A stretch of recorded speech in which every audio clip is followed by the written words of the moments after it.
पंजाब के स्पोक्सपर्सन हवाब सिंह गरेवाल जी ਉਹ ਨਾਲ बैठे ने ਨਾਲ ਜ਼ਿਲ੍ਹੇ ਦੇ ਸਾਡੇ ਸੈਕਟਰੀ ਸਾਹਿਬ ਸ਼ਰਨਪਾਲ ਮੱਕੜ ਜੀ ਮੇਰੇ ਖੱਬੇ ਪਾਸੇ ਗੁਰਜੀਤ ਸਿੰਘ ਗਿੱਲ ਜੀ ਸਾਡੇ ਕਿਸਾਨ ਵਿੰਗ ਦੇ ਜੁਆਇੰਟ ਸੈਕਟਰੀ ਨੇ ਸਟੇਟ ਦੇ ਤੇ ਉਹਨਾਂ ਦੇ ਨਾਲ ਹੀ ਡਾਕਟਰ ਦੀਪਕ ਬਾਂਸਲ ਜੀ ਜੋ ਲੁਧਿਆਣਾ ਸ਼ਹਿਰੀ ਦੇ ਮੀਤ ਪ੍ਰਧਾਨ ਨੇ।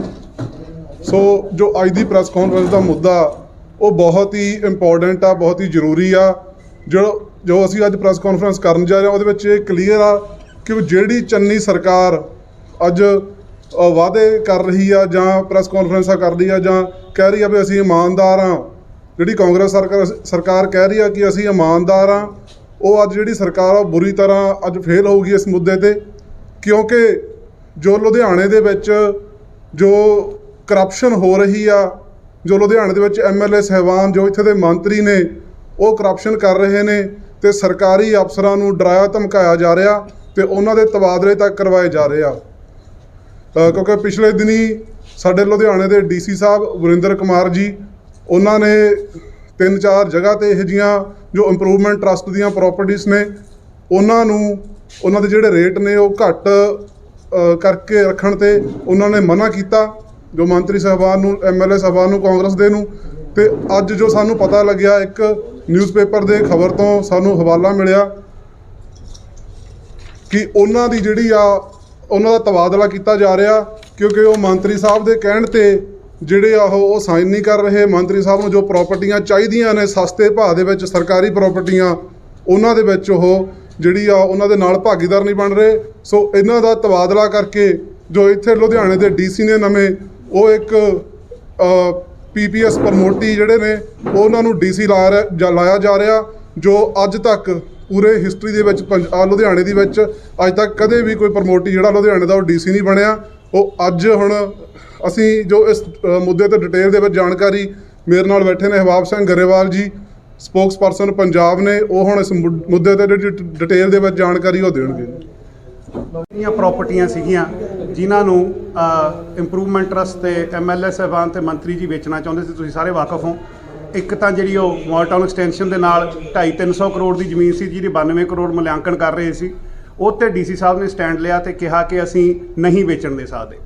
ਦੂਜਾ ਜਿਹੜੀ ਇੰਪਰੂਵਮੈਂਟ ਟਰਸਟ ਦੀ ਬਿਲਡਿੰਗ ਆ ਕਾਲਜ ਰੋਡ ਤੇ, ਉਹਦੇ 'ਤੇ DC ਸਾਹਿਬ ਨੇ ਸਟੈਂਡ ਲਿਆ, ਉਹਦੇ 'ਤੇ 60,000 ਰੁਪਏ ਗਜ ਦਾ ਰੇਟ ਪੈ ਰਿਹਾ ਸੀ। ਉੱਥੇ ਆਪਾਂ ਸਾਰੇ ਜਾਣਦੇ ਹਾਂ ਕੀ ਰੇਟ ਆ, 1.5-2 ਲੱਖ ਰੁਪਏ ਗਜ ਤੋਂ ਥੱਲੇ ਉੱਥੇ ਰੇਟ ਹੈ ਨਹੀਂ। DC ਸਾਹਿਬ ਨੇ ਉਹ ਇਤਰਾਜ਼ ਲਿਆ, ਉਹਨਾਂ 'ਤੇ ਇੰਨਾ ਜ਼ਿਆਦਾ ਦਬਾਅ ਬਣਾਇਆ ਗਿਆ DC ਸਾਹਿਬ 'ਤੇ ਕਿ ਉਹਨਾਂ ਨੂੰ ਇੱਥੋਂ ਹੀ ਹੁਣ ਸ਼ੰਟ ਆਊਟ ਕਰਨ ਦੀ ਤਿਆਰੀ ਕਰ ਰਹੇ ਨੇ। ਐਂਡ ਇਹ ਸਿਰਫ ਅਖਬਾਰ ਦੀ ਰਿਪੋਰਟ ਨਹੀਂ, ਸਾਨੂੰ ਰਿਲਾਇਬਲ ਸੋਰਸਿਸ ਤੋਂ ਪਤਾ ਤੇ ਪੰਜਾਬ ਸਰਕਾਰ ਇਸ ਗੱਲ ਦਾ ਖੰਡਨ ਨਹੀਂ ਕਰ ਸਕਦੀ ਕਿਉਂਕਿ ਉਹਨਾਂ ਨੇ ਇਲੈਕਸ਼ਨ ਕਮਿਸ਼ਨ ਨੂੰ ਲਿਖ ਕੇ ਭੇਜ ਦਿੱਤਾ।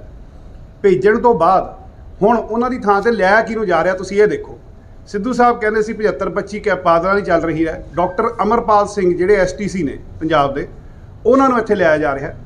ਉਹਨਾਂ ਦੀ ਖਾਸੀਅਤ ਕੀ ਹੈ ਕਿ ਉਹ ਪ੍ਰਮੋਟ ਹੋਏ ਨੇ, ਕਦੋਂ ਪ੍ਰਮੋਟ ਹੋਏ ਨੇ? ਜਦੋਂ 2017 ਵਿੱਚ ਆਇਰਨ ਔਰ ਸਕੈਮ ਹੋਇਆ ਸੀ, ਉਹਦੇ 'ਚ ਉਹਨਾਂ ਦੇ ਸੀਨੀਅਰ ਤੇ ਜੂਨੀਅਰ ਦੋਵਾਂ ਨੂੰ ਸਜ਼ਾ ਮਿਲੀ ਸੀ, ਪਰ ਬਾਦਲ ਸਾਹਿਬ ਨੇ ਉਹਨਾਂ ਦੀ ਫਾਈਲ 'ਤੇ ਹਲਕੀ ਜੀ ਵਾਰਨਿੰਗ ਕਰਕੇ ਉਹਨਾਂ ਨੂੰ ਬਖਸ਼ਤਾ ਸੀ। ਉਹਦੇ ਕਰਕੇ ਉਹ IAS ਪ੍ਰਮੋਟ ਹੋਏ ਤੇ ਓਬਵੀਅਸਲੀ ਉਹ ਬਾਦਲ ਸਾਹਿਬ ਦੇ ਬਹੁਤ ਆਸਾਨਮੰਦ ਨੇ, ਬਾਦਲ ਸਾਹਿਬ ਦੇ ਬਹੁਤ ਕਰੀਬੀ ਮੰਨੇ ਜਾਂਦੇ ਨੇ। ਤੇ ਅੱਜ ਮਿਲੀ ਭੁਗਤ ਇਸ ਤਰ੍ਹਾਂ ਕਿ ਉੱਚੇ ਲੈਵਲ 'ਤੇ ਤਾਂ ਸਿੱਧੂ ਸਾਹਿਬ ਕਹਿੰਦੇ ਨੇ ਕਿ ਤੁਸੀਂ ਕੈਪਟਨ ਦੀ ਚੱਲ ਰਹੀ ਸੀ, ਲੋਅਰ ਲੈਵਲ 'ਤੇ ਦੇਖੋ ਅਕਾਲੀਆਂ ਦੇ ਬੰਦੇ ਉਸੇ ਤਰੀਕੇ ਨਾਲ ਲੱਗ ਰਹੇ ਨੇ। ਤੇ ਸਾਨੂੰ ਸ਼ੰਕਾ ਕੀ ਹੈ? ਸਾਨੂੰ ਸ਼ੰਕਾ ਹੈ ਕਿ ਇਲੈਕਸ਼ਨ ਤੋਂ ਪਹਿਲਾਂ ਇਹਨਾਂ ਦੀ ਮਿਲੀ ਭੁਗਤ ਨਾਲ ਇਹ ਜਿਹੜੇ ਅਫਸਰ ਇੱਥੇ ਲਾਏ ਜਾ ਰਹੇ ਨੇ, ਉਹਨਾਂ ਅਫਸਰਾਂ ਨਾਲ ਇਹ ਇਲੈਕਸ਼ਨ ਵਿੱਚ ਧਾਂਦਲੀ ਕਰਨਗੇ। ਆਲਰੇਡੀ ਸ਼੍ਰੀ ਨਰੇਸ਼ ਗੁਜਰਾਲ ਜੀ ਜਿਹੜੇ ਬਾਦਲ ਸਾਹਿਬ ਤੋਂ ਬਾਅਦ ਸ਼ਾਇਦ ਅਕਾਲੀ ਦਲ ਦੇ ਸਭ ਤੋਂ ਸੀਨੀਅਰ ਆਗੂ ਨੇ, ਔਨ ਰਿਕਾਰਡ ਕਹਿ ਚੁੱਕੇ ਨੇ ਕਿ ਪਿਛਲੀਆਂ ਇਲੈਕਸ਼ਨਾਂ 'ਚ ਅਸੀਂ ਆਮ ਆਦਮੀ ਪਾਰਟੀ ਨੂੰ ਰੋਕਣ ਲਈ ਅਸੀਂ ਆਪਣੇ ਕੈਡਰ ਨੂੰ ਕਿਹਾ ਕਿ ਅਕਾਲੀ ਦਲ ਦੀ ਵੋਟ ਕਾਂਗਰਸ ਨੂੰ ਭੁਗਤਾ ਦਿਓ, ਇਹ ਨਾ ਆ ਜਾਣ ਕਿਤੇ।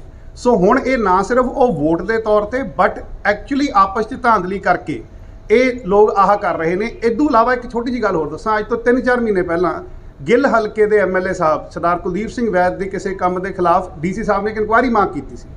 ਉਹ ਇਨਕੁਆਇਰੀ ਦਾ ਵੀ ਸਿਲਾ ਕਿ ਉਹਨਾਂ ਨੂੰ ਇੱਥੋਂ ਕੱਢਿਆ ਜਾ ਰਿਹਾ ਹੈ। ਉਹ ਇਨਕੁਆਇਰੀ ਵੀ ਕਿਸੇ ਧਾਂਦਲੀ ਦੇ ਮਤਲਬ ਸੀਗੀ, ਉਹਦਾ ਸਿਲਾ ਕਿ ਇਹਨਾਂ ਨੂੰ ਕੱਢਿਆ ਜਾ ਰਿਹਾ ਹੈ। ਹੁਣ ਰਹੀ ਗੱਲ, ਅਸੀਂ ਇਲੈਕਸ਼ਨ ਕਮਿਸ਼ਨ ਨੂੰ ਮੰਗ ਕਰਦੇ ਹਾਂ, ਅਸੀਂ ਇਲੈਕਸ਼ਨ ਕਮਿਸ਼ਨ ਨੂੰ ਬੇਨਤੀ ਕਰਦੇ ਹਾਂ ਕਿ ਇਲੈਕਸ਼ਨ ਦਾ ਸਾਲ ਹੈ, ਲੁਧਿਆਣੇ 'ਚ ਇੱਕ ਇਮਾਨਦਾਰ ਅਫਸਰ ਲੱਗਿਆ ਹੋਇਆ। ਇਹ ਜਿਹੜੇ STC ਸਾਹਿਬ ਨੇ ਡਾਕਟਰ ਅਮਰਪਾਲ ਜੀ, ਇਹਨਾਂ ਦੇ ਖਿਲਾਫ ਪਿਛਲੇ 3 ਮਹੀਨੇ ਪਹਿਲਾਂ 4 ਕੇ 5 RTAs ਨੇ ਜਿਹੜੇ ਕਿ ਇਹਨਾਂ ਦੇ ਅੰਡਰ ਕੰਮ ਕਰਦੇ ਆ, ਉਹਨਾਂ ਨੇ ਬੜੇ ਗੰਭੀਰ ਆਰੋਪ ਲਾਏ ਸੀਗੇ। ਤੇ ਰਾਜਾ ਵੜਿੰਗ ਜੀ ਜਿਹੜੇ ਟਰਾਂਸਪੋਰਟ ਮਿਨਿਸਟਰ ਨੇ ਕਹਿੰਦੇ ਨੇ ਕਿ ਮੈਂ ਇਮਾਨਦਾਰੀ ਨਾਲ ਕੰਮ ਕਰ ਰਿਹਾ। ਜਦੋਂ ਤੁਸੀਂ STC ਇਹੋ ਜਿਹਾ ਲਾਇਆ ਹੋਇਆ ਤਾਂ ਸਭ ਨੂੰ ਪਤਾ ਲੱਗਦਾ ਕਿੰਨੀ ਇਮਾਨਦਾਰੀ ਹੋ ਰਹੀ ਹੈ। ਸੋ ਅਸੀਂ ਨਾ ਸਿਰਫ ਇਹਦੀ ਮੁਖਾਲਫਤ ਕਰਦੇ ਹਾਂ, ਅਸੀਂ ਇਹ ਵੀ ਕਹਿੰਦੇ ਹਾਂ ਕਿ ਅਸੀਂ ਨਾ ਇਹ ਬਦਲੀ, ਅਸੀਂ ਇਹਦੇ ਖਿਲਾਫ ਹਾਂ। ਅਸੀਂ ਇਲੈਕਸ਼ਨ ਕਮਿਸ਼ਨ ਨੂੰ ਲਿਖਾਂਗੇ ਵੀ, ਤੇ ਅਸੀਂ ਇੱਕ ਦਾਗੀ ਅਫਸਰ ਨੂੰ ਇਲੈਕਸ਼ਨ ਦੀ ਇੰਨੇ ਨੇੜੇ ਲੁਧਿਆਣੇ ਵਿੱਚ ਡੀਸੀ ਲੱਗਣ ਨਹੀਂ ਦੇਵਾਂਗੇ। ਇਹ ਆਮ ਆਦਮੀ ਪਾਰਟੀ ਦਾ ਸੰਕਲਪ ਹੈ, ਤੇ ਇਹਦਾ ਜਵਾਬ ਜੇ ਇਹਨਾਂ ਕੋਲ ਹੈਗਾ ਤਾਂ ਦੇ ਦੇਣ ਕਿ ਕੀ ਡੀਸੀ ਸਾਹਿਬ ਨੇ ਜ਼ਮੀਨਾਂ ਵੇਚਣ ਤੋਂ ਰੋਕੀਆਂ, ਕੀ ਡੀਸੀ ਸਾਹਿਬ ਨੇ ਇਨਕੁਆਇਰੀ ਮਾਰਕ ਕੀਤੀ, ਤੇ ਜੇ ਕੀਤੀ ਤਾਂ ਇਸ ਇਮਾਨਦਾਰ ਬੰਦੇ ਨੂੰ ਕੀ ਇਸ ਗੱਲ ਦੀ ਸਜ਼ਾ ਮਿਲ ਰਹੀ ਹੈ। ਸੋ ਅਸੀਂ ਨਾ ਸਿਰਫ ਆਹ ਕਰ ਰਹੇ ਹਾਂ, ਅਸੀਂ ਇਸ ਤੋਂ ਬਾਅਦ ਇਲੈਕਸ਼ਨ ਕਮਿਸ਼ਨ ਕੋ ਵੀ ਜਾਵਾਂਗੇ ਇਹ ਬੇਨਤੀ ਕਰਨ ਲਈ ਕਿ ਇੱਕ ਦਾਗੀ ਅਫਸਰ ਨੂੰ ਇੱਥੇ ਨਾ ਲਾਇਆ ਜਾਵੇ, ਤੇ ਇੱਕ ਇਮਾਨਦਾਰ ਅਫਸਰ ਜਿਹੜਾ ਆਪਣੀ ਡਿਊਟੀ ਕਰ ਰਿਹਾ, ਜਿਹੜਾ ਨਿਸ਼ਪਕਸ਼ ਤੌਰ ਤੇ ਚੁਣਾਵ ਕਰਾ ਸਕਦਾ, ਉਹਨੂੰ ਲੁਧਿਆਣੇ ਵਿੱਚ ਰੱਖੇ। ਤੁਹਾਡੇ ਕਹਿਣ ਦਾ ਮਤਲਬ ਡੀਸੀ ਵਰਿੰਦਰ ਸਿੰਘ ਦੇ ਹੈਗੇ ਵਰਿੰਦਰ ਸ਼ਰਮਾ ਜੀ ਵਰਿੰਦਰ ਸ਼ਰਮਾ ਜੀ, ਉਹਨਾਂ ਦੀ ਜਿਹੜੀ ਬਦਲੀ ਹੈਗੀ ਹੈ ਉਹ ਕਿਤੇ ਨਾ ਕਿਤੇ ਪੋਲੀਟੀਕਲ ਦਬਾਅ ਤੇ ਕਿਤੇ ਨਾ ਕਿਤੇ ਨਹੀਂ ਜੀ, ਬਿਲਕੁਲ 100% 100% ਪੋਲੀਟੀਕਲ ਦਬਾਅ ਨਹੀਂ, 100% ਉਹਨਾਂ ਨੇ ਜਿਹੜੀਆਂ ਬੇਈਮਾਨੀਆਂ ਰੋਕੀਆਂ ਨੇ, ਜਿਹੜੀਆਂ ਚੋਰੀ ਲੁਧਿਆਣੇ ਸ਼ਹਿਰ ਨਾਲ ਹੁੰਦੀ ਰੋਕੀ ਹੈ, ਉਹਦੇ ਕੀ ਹਾਲ ਹੈ ਬਾਬੀ ਜੀ, ਜਿਹੜੀ ਆ ਚੋਰੀ ਹੁੰਦੀ ਰੋਕੀ ਹੈ, ਉਸ ਚੋਰੀ ਨੂੰ ਰੋਕਣ ਦੀ ਸਜ਼ਾ ਉਹਨਾਂ ਨੂੰ ਇਹ ਮਿਲ ਰਹੀ ਹੈ ਕਿ ਉਹਨਾਂ ਨੂੰ ਇੱਥੋਂ ਕੱਢਿਆ ਜਾ ਰਿਹਾ, ਐਂਡ ਇਲੈਕਸ਼ਨ ਕਮਿਸ਼ਨ ਨੂੰ ਲਿਖ ਚੁੱਕੇ। ਅਗਰ ਅਗਲਾ ਤੁਹਾਡਾ ਕਦਮ ਜਿਹੜਾ ਤੁਸੀਂ ਇਲੈਕਸ਼ਨ ਕਮਿਸ਼ਨ ਨੂੰ ਦੇ ਰਹੇ ਹੋ, ਇਸ ਤੋਂ ਇਲਾਵਾ ਤੁਸੀਂ ਉਹਨਾਂ ਦੇ ਫੇਵਰ 'ਚ ਕੋਈ ਪ੍ਰੋਟੈਸਟ ਵੀ ਕਰੋਗੇ ਜਾਂ ਕੁਛ? ਸਰ ਅਸੀਂ ਬੇਈਮਾਨ ਅਫਸਰ ਨੂੰ ਨਹੀਂ ਲੱਗਣ ਦੇਵਾਂਗੇ। ਬਾਕੀ ਤੁਹਾਨੂੰ ਅਮਨ ਜੀ ਦੱਸਦੇ, ਅਸੀਂ ਇਲੈਕਸ਼ਨ ਕਮਿਸ਼ਨ ਕੋਲ ਜਾਵਾਂਗੇ, ਜੇ ਕੋਈ ਹੋਰ ਵੀ ਚੀਜ਼ ਹੁੰਦੀ ਹੈ ਸਾਡੇ ਤੋਂ ਜੋ ਵੀ ਕਦਮ ਚੱਕਣੇ ਪੈਣਗੇ ਅਸੀਂ ਚੱਕਾਂਗੇ। ਜੇ ਉਹਨਾਂ ਨੇ ਕਿਹਾ ਪ੍ਰੋਟੋਕਾਲ ਆ ਜਾਂ ਵੀ ਦਾ ਚੇਂਜ, ਕਿਉਂਕਿ ਇਲੈਕਸ਼ਨ ਦੇ ਆਸ-ਪਾਸ ਨਹੀਂ, ਬੰਦਾ ਨਾਲ ਹੀ ਬਦਲੀਆਂ ਹੋਣੀਆਂ ਪ੍ਰੋਟੋਕਾਲ ਦੇ ਅੰਦਰ ਵੀ ਆਉਂਦੀਆਂ ਨੇ। ਤੇ ਜੇ ਬੇਈਮਾਨ ਬੰਦਾ ਇੱਥੇ ਆ ਕੇ ਡੀਸੀ ਲੱਗ ਜਾਂਦਾ ਤਾਂ ਜਿਹੜੀਆਂ 3-4 ਪ੍ਰਾਪਰਟੀਆਂ ਇੰਪਰੂਵਮੈਂਟ ਟਰਸਟ ਦੀਆਂ ਡੀਸੀ ਸਾਹਿਬ ਨੇ ਰੋਕੀਆਂ ਨੇ ਹੁਣ ਤੱਕ, ਜਿਹੜੀਆਂ ਸੇਲ ਨਹੀਂ ਹੋਣ ਦਿੱਤੀਆਂ ਸਸਤੇ ਰੇਟਾਂ ਦੇ, ਤਾਂ ਉਹ ਹੋਣਗੀਆਂ। ਇਹਦੇ ਵਿੱਚ ਜਿਹੜਾ ਆਮ ਜਨਤਾ ਦਾ ਸਭ ਤੋਂ ਵੱਡਾ ਨੁਕਸਾਨ ਹੋਊਗਾ। ਇੱਕ ਮੰਤਰੀ ਆ ਜਾਂ ਇੱਕ ਐਮਐਲਏ ਆ, ਉਹ ਆਮ ਜਨਤਾ ਨੂੰ ਲੁੱਟ ਕੇ ਖਾ ਰਿਹਾ, ਉਹ ਸਰਕਾਰੀ ਪ੍ਰਾਪਰਟੀਆਂ ਤੇ ਕਬਜ਼ੇ ਕਰ ਰਿਹਾ। ਅਸੀਂ ਉਹ ਸਰਕਾਰੀ ਪ੍ਰਾਪਰਟੀਆਂ ਦੇ ਕਬਜ਼ੇ ਜਿਹੜੇ ਰੋਕਣ ਲਈ ਅਸੀਂ ਇਸ ਚੀਜ਼ ਦਾ ਵਿਰੋਧ ਕਰ ਰਹੇ ਹਾਂ। ਤੇ ਜੇ ਉਹ ਤੁਹਾਡੇ ਕਹਿੰਦੇ ਆ ਵੱਲੋਂ ਪ੍ਰੋਟੋਕਾਲ ਕਦਮ ਕੀ ਚੱਕਿਆ ਜਾਊਗਾ ਰੋਕਣ, ਤੁਸੀਂ ਕਦਮ ਕੀ ਚੱਕੋਗੇ ਇਹ ਦੱਸੋ ਅਸੀਂ ਸਾਨੂੰ। ਇਲੈਕਸ਼ਨ ਕਮਿਸ਼ਨ ਕੋਲ ਚੱਲੇ ਆ ਜੀ ਕੱਲ੍ਹ। ਤੁਸੀਂ ਆਰੋਪ ਲਗਾ ਰਹੇ ਹੋ ਕਿ ਆਪਣੇ ਨਿੱਜੀ ਫਾਇਦੇ ਵਾਸਤੇ ਇਹ ਬਦਲੀ ਕਰਾਈ ਜਾ ਰਹੀ ਹੈ। ਬਿਲਕੁਲ ਹਾਂਜੀ, ਬਿਲਕੁਲ ਇਹ ਨਿੱਜੀ ਫਾਇਦੇ ਵਾਸਤੇ ਕਰਵਾਈ ਜਾ ਰਹੀ ਹੈ। ਸ਼ਰੇਆਮ ਕਰਾਈ ਕਿਉਂਕਿ ਜਿਹੜੀਆਂ ਫਾਈਲਾਂ ਤੇ ਸਾਈਨ ਨੇ ਡੀਸੀ ਸਾਹਿਬ ਨਹੀਂ ਕਰ ਰਹੇ, ਉੱਥੇ ਆਪਦਾ ਬੰਦਾ ਲਗਵਾ ਕੇ ਉਹ ਤੋਂ ਸਾਈਨ ਕਰਵਾਏ ਜਾਣਗੇ। ਜਿਹੜੀਆਂ ਇੰਪਰੂਵਮੈਂਟ ਟਰਸਟ ਦੀਆਂ ਪ੍ਰਾਪਰਟੀਆਂ ਨੇ ਉਹ ਸਸਤੇ ਭਾਅ ਤੇ ਆਪਦੇ ਬੰਦਿਆਂ ਨੂੰ ਖਰੀਦ ਕੇ ਦਿੱਤੀਆਂ ਜਾਣਗੀਆਂ, ਜੋ ਇਨਡਾਇਰੈਕਟਲੀ ਇਹਨਾਂ ਦੀਆਂ ਹੀ ਹੋਣਗੀਆਂ। ਤੇ ਮੁੱਖ ਮੰਤਰੀ ਚੰਨੀ ਸਾਹਿਬ ਦਾ ਕਹਿ ਰਹੇ ਨੇ ਕਿ ਮੈਂ ਭ੍ਰਿਸ਼ਟਾਚਾਰ ਖਤਮ ਕਰ ਰਿਹਾ। ਥੋੜੀ ਹੋ ਰਹੀ ਆ। ਇਹ ਜਿਹੜੇ ਸਿਰਫ ਇੱਕ ਇਕੱਲੀ ਰੇਲ ਦਾ ਡੱਬਾ ਬਦਲਣ ਨਾਲ ਜਿਹੜੀ ਉਹ ਰੇਲ ਏਸੀ ਕਲਾਸ ਨਹੀਂ ਬਣ ਜਾਂਦੀ। ਇਕੱਲੇ ਮੁੱਖ ਮੰਤਰੀ ਬਦਲੇ ਨੇ, ਮੰਤਰੀ ਨੇ ਜਿਹੜੇ ਐਮਐਲਏ ਸਾਹਿਬਾਨ ਨੇ ਉਹ ਸਾਰੇ ਪਹਿਲਾਂ ਵਾਲੇ ਹੀ ਨੇ, ਤਾਂ ਭ੍ਰਿਸ਼ਟਾਚਾਰ ਕਿੱਥੋਂ ਖਤਮ ਹੋ ਗਿਆ? ਸਿਰਫ ਇਹ ਆਮ ਆਦਮੀ ਬਣਨਾ ਚਾਹੁੰਦੇ ਨੇ। ਕੇਜਰੀਵਾਲ ਵਾਂਗ ਕਹਿੰਦੇ ਨੇ ਅਸੀਂ ਇਹ ਕਰ ਦਾਂਗੇ ਜਾਂ ਉਹ ਕਰ ਦਾਂਗੇ, ਪਰ ਕੇਜਰੀਵਾਲ ਵਰਗਾ ਕਹਿਣਾ ਸੌਖਾ ਆਮ ਆਦਮੀ, ਪਰ ਬਣਨਾ ਬਹੁਤ ਔਖਾ। ਪਰ ਤੁਹਾਡੀ ਆਪਣੀ ਪਾਰਟੀ ਦੇ ਜਿਹੜੇ ਲੀਡਰਸ਼ਿਪ ਹੈਗੀ ਉਹ ਕਿਉਂ ਤੁਹਾਨੂੰ ਛੱਡ ਕੇ ਜਾ ਰਹੀ ਹੈ? ਕਿਹੜੀ ਲੀਡਰਸ਼ਿਪ ਸਰ ਜਾ ਰਹੀ ਸਾਨੂੰ ਛੱਡ ਕੇ? ਐਮਐਲਏ ਸਾਹਿਬਾਨ ਜਿਨ੍ਹਾਂ ਦੀਆਂ ਟਿਕਟਾਂ ਅਸੀਂ ਮਨਾ ਕਰ ਚੁੱਕੇ ਹਾਂ, ਉਹ ਇਲੈਕਸ਼ਨ ਸੀਜ਼ਨ ਹੈ ਸਰ, ਮਨੀ ਪਾਵਰ ਹੈ, ਹਾਰਸ ਟ੍ਰੇਡਿੰਗ ਨਾਮ ਦੀ ਇੱਕ ਚੀਜ਼ ਹੁੰਦੀ ਹੈ।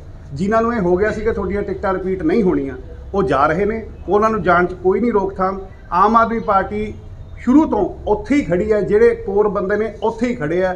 ਕਈ ਆਏ ਕਈ ਗਏ, ਜਿਹੜੇ ਪਾਰਟੀ ਦੇ ਸਕੇ ਨੇ ਪਾਰਟੀ ਨਾਲ ਰਹਿਣਗੇ। ਆਪਾਂ ਸਾਰੇ ਬਾਰ-ਬਾਰ ਕਹਿੰਦੇ ਕਿ ਅਸੀਂ ਇਲੈਕਸ਼ਨ ਲੜਨ ਨਹੀਂ ਆਏ, ਅਸੀਂ ਨਿਸਵਾਰਥ ਹੋ ਕੇ ਆਏ ਹਾਂ, ਤੇ ਫਿਰ ਜੇ ਟਿਕਟ ਨਹੀਂ ਮਿਲੀ ਤਾਂ ਇੰਨੀ ਮਾੜੀ ਹੋ ਗਈ ਪਾਰਟੀ। ਨਹੀਂ, ਚਾਰ ਐਮਐਲਏ ਬਣਾਉਣ ਜਾਂਦੇ ਨੇ। ਕਿਹੜਾ ਵਲੰਟੀਅਰ ਕਰ ਰਿਹਾ ਸਰ? ਵਿਰੋਧ ਕਰ ਰਹੇ ਹੋ, ਕਹਿੰਦੇ ਕਿਹੜਾ ਵਲੰਟੀਅਰ ਭਾਈ ਸਾਹਿਬ? ਕਿਹੜਾ ਵਲੰਟੀਅਰ ਭਾਈ ਸਾਹਿਬ? ਕੌਣ ਵਲੰਟੀਅਰ ਭਾਈ ਸਾਹਿਬ? ਕੌਣ? ਤੁਹਾਡੇ ਵਲੰਟੀਅਰ ਇੱਕ ਬੰਦਾ ਸਪਾਂਸਰ ਕਰਕੇ ਚੰਡੀਗੜ੍ਹ ਤੋਰਿਆ ਗਿਆ। ਇੱਕ ਬੰਦਾ ਤੋਰਿਆ ਗਿਆ, ਉਹ ਸਿੰਗਲ ਬੰਦਾ ਸੀ, ਐਂਡ ਉਹ ਸਿੰਗਲ ਬੰਦਾ ਵਾਪਸ ਆ ਗਿਆ। ਹੁਣ ਉਹਨਾਂ ਨੂੰ ਆਪਾਂ 10,000 ਕਹਿ ਦਈਏ, ਮੈਂ ਕੱਲ 100 ਬੰਦਾ ਖੜਾ ਕਰਾਂ, ਜੇ ਤੁਸੀਂ ਪਾਰਟੀ ਦਫ਼ਤਰ 'ਚ ਬੈਠੇ ਹੋ, ਵਲੰਟੀਅਰ ਆਉਣਗੇ, ਉਹਨਾਂ ਨਾਲ ਗੱਲ ਕਰ ਲਿਓ।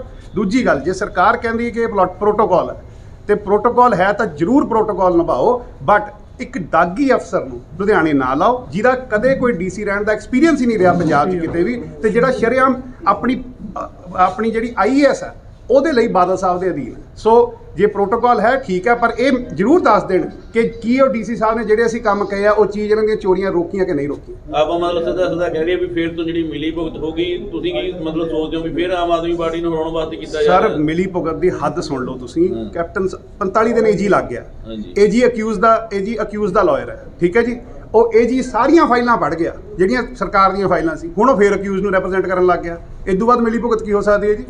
ਤੁਸੀਂ ਆਪ ਸੋਚ ਕੇ ਦੇਖੋ, ਇੱਕ ਬੰਦਾ, ਇੱਕ ਵਕੀਲ ਜਿਹੜਾ ਸਭ ਤੋਂ ਵੱਡੇ ਅਕਿਊਜ਼ ਨੇ ਉਹਨਾਂ ਨੂੰ ਬਚਾ ਰਿਹਾ, ਉਹਨੂੰ ਏਜੀ ਲਾ ਦਿੱਤਾ ਜਾਂਦਾ 45 ਦਿਨ ਲਈ। ਉਹ 45 ਦਿਨਾਂ 'ਚ ਸਾਰੀਆਂ ਫਾਈਲਾਂ ਦੇਖ ਲੈਂਦਾ, ਫਿਰ ਉਹਨੂੰ ਹਟਾ ਦਿੱਤਾ ਜਾਂਦਾ। ਹੁਣ ਉਹ ਜਾਊਗਾ ਤੇ ਜਦੋਂ ਅਕਿਊਜ਼ ਦੇ ਕਬਲ ਲਈ ਖੜਾ ਹੋਊਗਾ ਉਹਨੂੰ ਪਤਾ ਨਹੀਂ ਹੋਊਗਾ ਫਾਈਲਾਂ 'ਚ ਕੀ ਹੈ। ਇੱਥੇ ਕਾਮਨ ਸੈਂਸ ਦੀ ਗੱਲ ਆ ਭਾਜੀ, ਮਿਲੀ ਭੁਗਤ ਪੂਰੀ ਹੈ। ਉਹਦਾ ਕੋਰਟ ਰਾਹੀਂ ਭਾਜੀ ਕੋਈ ਵੀ ਲੈ ਸਕਦਾ ਨਹੀਂ ਲੈ ਸਕਦਾ। ਡਿਫੈਂਸ ਦੇ, ਮੇਰੀ ਗੱਲ ਸੁਣੋ ਜੀ, ਡਿਫੈਂਸ ਦੇ ਆਰਗੂਮੈਂਟਸ ਡਿਫੈਂਸ ਦੇ ਹੁੰਦੇ। ਇਹ ਤੁਸੀਂ ਕੋਰਟਾਂ ਵੀ ਫਾਈਲਾਂ ਮਿਲਦੀਆਂ ਨੇ, ਡਿਫੈਂਸ ਦੀ ਸਟ੍ਰੈਟਜੀ ਨਹੀਂ ਪਤਾ ਲੱਗਦੀ ਹੁੰਦੀ। ਡਿਫੈਂਸ ਦੀ ਸਟ੍ਰੈਟਜੀ ਕੀ ਉਹਨਾਂ ਨੇ ਵਰਤਿਆ ਤਾਂ ਸ਼ਰੇਆਮ ਅੰਦਰ ਬਹਿ ਕੇ ਹੀ ਪਤਾ ਲੱਗਦਾ ਜੀ, ਬਾਹਰੋਂ ਤਾਂ ਪਤਾ ਹੀ ਨਹੀਂ ਲੱਗਦਾ ਹੈ। ਸੋ ਅਸੀਂ ਤਾਂ ਇਹ ਕਹਿ ਰਹੇ ਹਾਂ ਕਿ ਮਿਲੀ ਭੁਗਤ ਉੱਤੇ ਲੈਵਲ ਤੇ ਇੱਕ ਅੱਧੀ ਚੇਂਜ ਕਰ ਲਈ। ਜ਼ਿਲ੍ਹਿਆਂ 'ਚ, ਲੁਧਿਆਣੇ ਵਰਗੇ ਇੰਪੋਰਟੈਂਟ ਸ਼ਹਿਰ 'ਚ ਵੀ ਇਹ ਕੰਮ ਹੋ ਰਿਹਾ, ਅਸੀਂ ਇਹਨੂੰ ਐਕਸੈਪਟ ਨਹੀਂ ਕਰਦੇ।